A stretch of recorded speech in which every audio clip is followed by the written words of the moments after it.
Salam sehat untuk kita semua. Salam sejahtera bagi saudara-saudaraku dimanapun Anda berada. Senang berjumpa lagi di dalam pembahasan pekabaran firman Tuhan dalam buku yang dituliskan oleh Kai Kusma, Bugar Selamanya, dengan perikop di saat ini, keindahan bagi pikiran. Firman Tuhan dikatakan dalam Mazmur 119 ayat 11. Dalam hatiku aku menyimpan janjimu, supaya aku jangan berdosa terhadap engkau. Malam tanggal 3 Maret tahun 1947 adalah gelap dan dingin. Saya berbaring sendirian di sebuah ruang bersalin di rumah sakit. Secara berkala seorang perawat akan datang untuk memeriksa saya. Persalinan dan melahirkan selalu merupakan perjuangan yang panjang bagi saya. Untuk melalui waktu di antara kontraksi-kontraksi, saya mengulangi ayat Alkitab untuk diri saya sendiri sampai akhirnya dokter mengumumkan dia perempuan. Ayat-ayat Alkitab yang saya simpan di dalam hati saya telah menemani saya melewati masa-masa sulit dalam hidup saya dengan menjaga pikiran saya tertuju pada sesuatu selain diri saya sendiri. Pekabaran yang sangat indah saudara-saudaraku, di mana dikisahkan seorang wanita yang melahirkan seorang anak perempuan, di mana dia melewati situasi yang sangat sulit di dalam kehidupannya. Tentunya orang tua kita yang ada di rumah dimanapun, khususnya orang tua perempuan kita, telah mengalami hal yang dapat merenggut nyawa orang tua kita. Ketika mereka melahirkan kita, ketika mereka berjuang untuk mengeluarkan kita dari dalam rahim, orang tua perempuan kita sangat berjuang. Dia sangat mengasihi kita, sehingga di dalam proses tersulit seperti itu, dia tetap berada di dalam situasi yang dimana dia tetap mau berjuang. Dia tidak menyerah di dalam persalinan untuk mengeluarkan seorang bayi. Dalam cerita ini, saudara-saudariku, tentunya orang tua kita sebagai seorang perempuan tidak mudahlah menjadi seorang perempuan, karena ada begitu banyak tanggung jawab yang Tuhan percayakan juga kepada orang tua kita sebagai seorang ibu. Tentunya kita sebagai seorang anak sangat menghargai, sangat mengasihi orang tua perempuan kita, karena dia sangat berjuang untuk melahirkan kita. Dia sangat berjuang di dalam hidup dan matinya untuk melahirkan kita. Dikatakan bahwa melewati situasi sulit seperti ini, ada hal yang membuat dia untuk tetap berjuang. Dikatakan di sini bahwa ayat-ayat Alkitab yang saya simpan di dalam hati saya telah menemani saya melewati masa-masa sulit dalam hidup saya, dengan menjaga pikiran saya tertuju pada sesuatu selain diri saya sendiri. Sangat penting untuk kita, untuk saya, bahkan orang tua kita, untuk tidak memusatkan pikiran mereka, bahkan keegoisan mereka kepada diri mereka sendiri. Tetapi dikatakan bahwa dia memusatkan pikirannya, fokusnya bukan kepada dirinya, tetapi kepada ayat-ayat firman Tuhan yang memberi dia kekuatan selama dia berjuang untuk melahirkan anaknya. Sangat penting firman Tuhan di dalam kehidupan kita, saudara-saudariku, ketika kita mengalami situasi sesulit apapun itu. Tentunya kita tidak bisa menghindari kondisi seperti ini.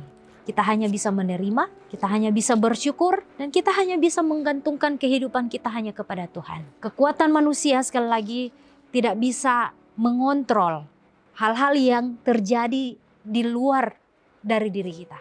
Kita masing-masing hanya bisa mengontrol diri kita, hanya pikiran kita harus kita kendalikan untuk memfokuskan pikiran kita kepada salah satu sumber kehidupan kita, yaitu Tuhan kita. Tidak hanya pada saat kesakitan dan stres, tapi juga pada saat damai. Firman yang disampaikan dalam pikiran membawa kegembiraan dan dimensi-dimensi pemahaman baru. Mempelajari ayat-ayat Alkitab dan menghafalkan puisi adalah bagian yang penting dari masa kanak-kanak saya. Selama masa sekolah saya bahkan belajar untuk mempertahankan kepercayaan saya dengan demikianlah firman Tuhan. Saya mendapati bahwa firman yang tersembunyi di dalam hati saya melindungi saya dari berbuat dosa secara sadar. Tanpa kita sadari, didikan orang tua kita tentunya akan membawa berkat di dalam perjalanan kehidupan kita. Akan melindungi kita ketika pikiran kita akan dialihkan untuk berbuat dosa. Bahwa sebegitu pentingnya ayat-ayat Alkitab, bahkan ajaran dari orang-orang tua kita, untuk menjadi bekal di masa depan kita, untuk menjadi bekal di mana kita menjalani kehidupan kita ini tentunya tidak selalu bergantung kepada orang tua, tidak selalu dengan orang tua kita, tidak selalu dengan orang-orang yang kita kasihi, tetapi melalui ajaran-ajaran yang benar, melalui ayat-ayat firman Tuhan, di mana Tuhan sendiri yang menjadi figur, yang menjadi guru besar kita, yang selalu mengajarkan kita bahwa firman Tuhan, firman-Nya sangat berarti di dalam kehidupan kita. Khususnya ketika kita menghadapi situasi sulit apapun. Firman Tuhanlah yang dapat menghibur hati kita.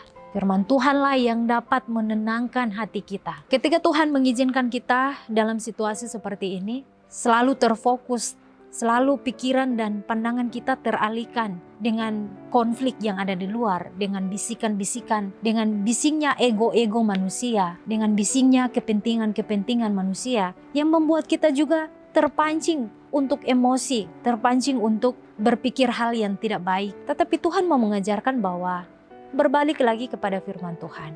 Dikatakan firman Tuhan, dalam hatiku aku menyimpan janjimu, supaya aku jangan berdosa terhadap engkau. Ketika situasi di sekitar kita membuat kita untuk dapat berbuat dosa, untuk dapat mengeluarkan kata-kata yang tidak baik kepada orang lain, menyakiti hati mereka, bahkan menyakiti hati saya, kita semua, yang dapat merugikan kehidupan kita. Firman Tuhan berkata, dalam hatiku aku menyimpan janji-janjimu, supaya kita semua tidak akan berdosa terhadap Tuhan, tidak akan menyakiti hati Tuhan. Di mana orang-orang di sekitar kita bisa menyakiti hati kita, tetapi Tuhan kita adalah orang tua, adalah sosok yang dimana Dia tetap setia dan sabar mengasihi kita.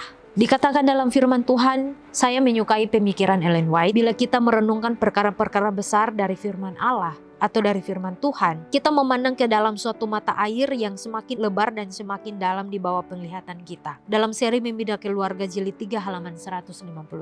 Orang bijak berkata, seperti orang yang membuat perhitungan dalam dirinya sendiri, demikianlah ia. Amsal 23 ayat 7. Dan Paulus menasihati dalam Filipi 4 ayat 8, jadi akhirnya saudara-saudara, semua yang benar, semua yang mulia, semua yang adil, semua yang suci, semua yang manis, semua yang dapat didengar, semua yang disebut kebajikan dan patut dipuji, pikirkanlah semuanya itu.